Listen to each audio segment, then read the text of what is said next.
This video will be a brief overview of some of the key features of screen sharing as the host of a Zoom meeting. So here I have a Zoom meeting that I am hosting, and as the host, right on the bottom, I have the option to click this green arrow to share my screen. Once I click screen share, 3 tabs will open up across the top of my page: Basic, Advanced, and Files. Under the Basic tab, any web browsers or applications that I have open on my desktop will populate down here and they'll be available for me to share. Sharing my web browser will allow me to share Google Slides presentations to my students, or YouTube videos, or anything else that I have that I want to share on the web. If I'm sharing a video, I want to make sure that I check off the box to share my computer sound and to optimize my screen sharing for a video clip. So if I click on this Google Chrome browser I have open and click share, my participants can now see my Google Slides presentation. I can click present to make this full screen. I can also use the screen share to show a video. If I wanted to make this YouTube video full screen and press play, because I checked off those 2 boxes to share my sound and optimize my video, my participants will be able to hear and see this video. If I toggle over to the advanced portion, I have 3 new options available to me. Clicking content from a second camera will allow you to share your document cam if it's plugged into your computer. I can also choose to share only the audio from my computer, or I can share a portion of my screen. Sharing a portion of your screen can allow you to multitask while displaying a Google Slides presentation. Let's take a look at how that works. If I select share a portion of my screen, a green box will appear, and my participants will only be able to see what's inside that green box. They won't be able to see anything else on my screen.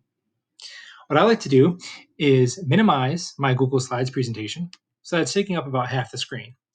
Then I can adjust this green box around my slides. This will allow me to toggle through my slides, but my participants will only be able to see what's in the green box. So Mrs. Mack, what can you see right now?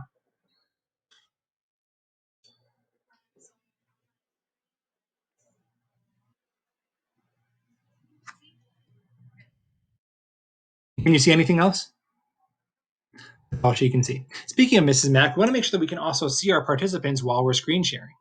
So if I toggle up here, my host menu is now on the top of my screen when I'm screen sharing, and I go to the ellipses for more, I want to check off show video panel, right? And I like to put my video panel right on the bottom so that I can toggle back and forth and see all of my students. Additionally, if I go back up here, I can open up the chat to type in and manage the chat. And I can also click this participants tab to open up a box that will allow me to see my waiting room, see who's coming and going, and to mute all students if I need to. Finally, if I go to the Files tab, I can share files from my Google Drive by clicking Google Drive. The first time you do this, you'll need to give Zoom consent to access your Google Drive.